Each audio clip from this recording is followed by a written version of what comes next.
Biz moлекулалық кинетикалық теорияның екінші жобосын biz бүгін іс жүзінде дәлелдеп көрсек. Ал жобо мындай айтылат: молекулалар үзгүлтүксүз башаламан кыймылда болот деп. Biz ушул жобону бүгүн иш жүзүндө дәлелдеп көрөлү. Биринчи, biz эми турмуштан дайым эле байкап көрөбүз, диффузия кубулушу. Мына диффузия кубулушун карап көрсөңөр, мына могуруки жерде мына молекулалар эки газды алып көрөлү. Мынакей бул жерде кызыл өзүнчө бир газ, жашыл болчу өзүнчө газ. Эми булар эгерде биз бири-бирине тийиштирип кое турган болсок беттерин, алар кандайдыр убакыттан кийин мына карагыла, могу экинчи сүрөттө мына могуруки жерде карагыла, молекулалар бири-бири менен аралашып кетет. Кызыл молекула мына жашылга аралашып, жашылдар бияка өттү, дагы бир аз убакыт өткөндөн кийин мына карагыла, дагы аралашуу көбөйдү. Дагы убакыт өткөндөн кийин газдар бири-бирине аралашып, мына могурукинде болуп кетти. Муну биз диффузия кубулушу дейбиз. Эми мына ушул кубулуш молекулалардын башаламан кыймылда болорун бизге иш жүзүндө дәлелдеп беришинин мына биринчиси болуп эсептелет. Эми турмушта биз ушул кубулушту дайым эле байкайбыз. Мисалы, комнатада аба деп коелу, мына диффузия кубулушуна аба. Эгерде биз комнатага алып келип бир духини ачып кое турган болсок, мына бул жерге мен плюс деп коеюн, духи. Аралаштырып койсок, мына сүрөттү карай турган болсок, мына кызыл, мисалы бул аба болсо, аба деп коеюн. Ал эми бул жашыл молекуланы, жашылды, мына жашыл болсун, бул духи деп эсептейли. Мына карагыла, бул жерде мынакей духинин молекуласы улам барган сайын мынакей абанын молекуласына аралашып кетип атат дагы. Ошондо бир аз убакыт өткөндөн кийин биз комнатанын ичинде, бүт комнатанын ичи духинин жыты чыгып калгандыгын биз байкайбыз. Мына бул ошо молекулалардын биз үзгүлтүксүз башаламан кыймылда болор экендигин биз ушул жол менен дәлелдеп койсок болот. Биз муну турмуштан көп эле байкасак болот.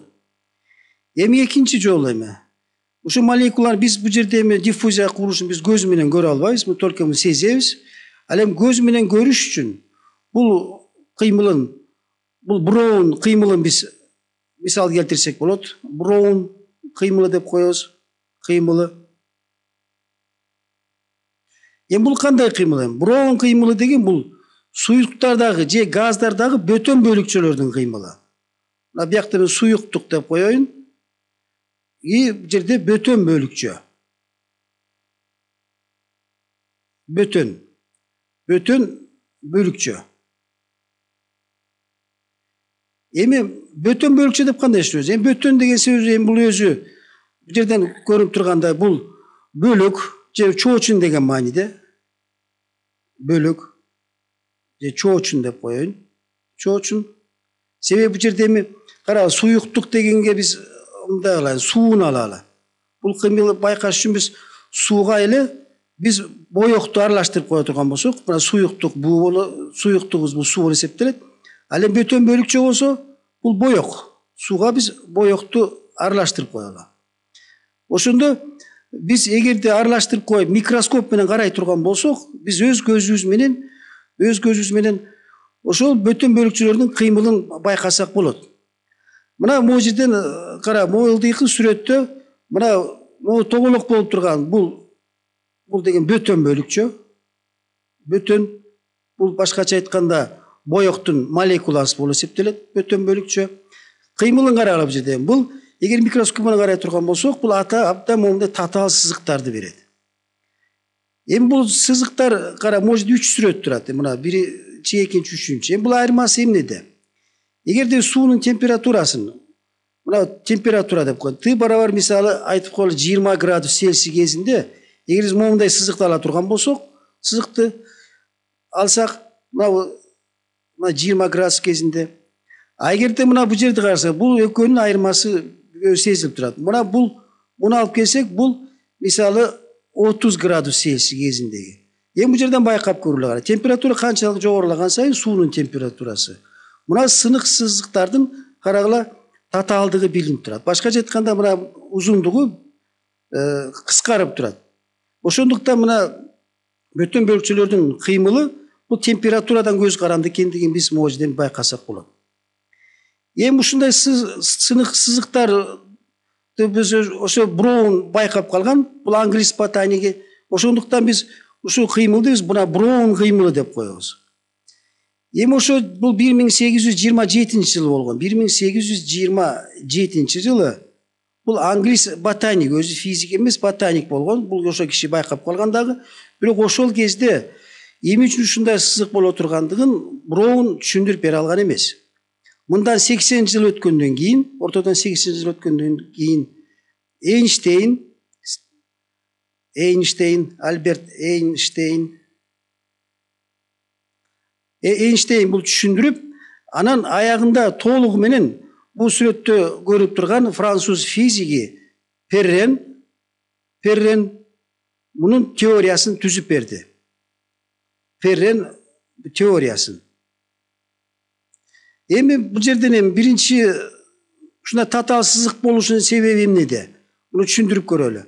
Мына могу сызык сүрөттө карай турган болсоңор, мына могу жерде кичинекей бул ошол боектун молекуласы, ал эми бул чоңураак болсо, мына могу жерде 1 деп турган бул суунун молекуласы, суунунку. Эми могу жерден кагылышууну карай турган болсок, мына бул жерде бир кагылышуу. Мына сызыктар бул жерден байкалып турат.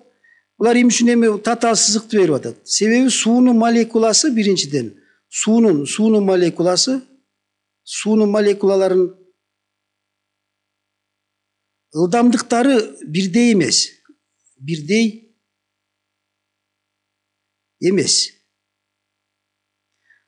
Могу жерден ала турган болсок, могу жакта түшүндүрө турган болсок, мисалы могу эки молекуланын ылдамдыгы бул молекула ылдамдыгына караганда мисалы жогору. Эми кайсы молекула ылдамдыгы жогору болуп, ошо боектун молекуласы уруна турган болсо, импульсту да көп берет да, ошонун натыйжасында биздин бөтөн бөлүкчөбүз боектун молекуласы ошол молекуланын ылдамдыгы багыты боюнча кыймылдайт. Эми экинчи эми ушул сызыктагы эмнеден көз каранды? Броун кыймылы сызыктары. Бул ошо суюктуктун тегинен. Суюктуктун теги. Мисалы сууда биз мондай сызыкты ала турган болсок, эгерде башка суюктукту ала турган болсок, анда бул жерде сызыкта такыр башкача болушу мүмкүн. Эми үчүнчү бул ошо Броун кыймылы, бул суюктуктун температурасынан көз каранды. Температура. Мына ушул жерден карагыла, мынакей биз ушу суюктукта биз ушу Броун кыймылын карап туруп, биз ошо молекулалар биз дайыма үзгүлтүксүз башаламан кыймылда болор экендигин мынакей өз көзүбүз менен көрсөк да болот. Эми бир төртүнчү эми бул жерде бир таң каларлыгы, бул жерде кыймыл эч качан токтобойт. Эч качан бул токтоого мүмкүн эмес. Бул сутка, жыл бою деле байкай турган болсок, молекулалар дайыма тынымсыз башаламан кыймылда болуп турат. Мына бул жерде таң каларлыгы деп коелу. Таң каларлык. Бул кыймыл токтобойт.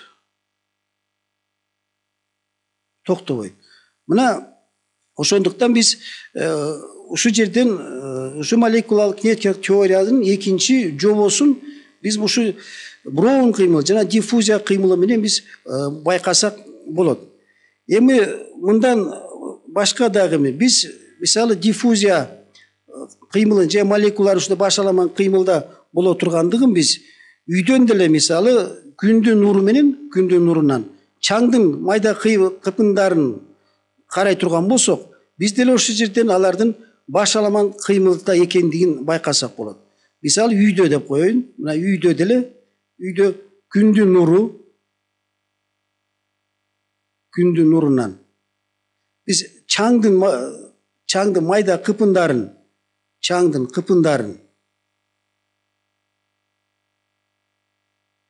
биз карай турган болсок, биз өз көзүбүз менен деле муну көрсөк болот.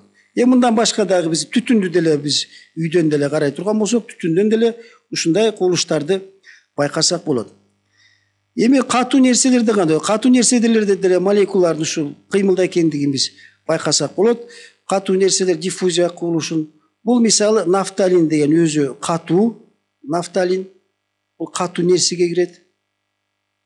Катуу нерсеге. Бирок бул нерсе деле ушунун молекуласы аба менен аралашып кете тургандыгын биз байкасак болот. Бирок бул абдан жай жүрөт суюктуу газга караганда. Бул дагы ошо молекулалар бул үзгүлтүксүз башаламан кыймылда экендигин бизге иш жүзүндө далилдеп берет.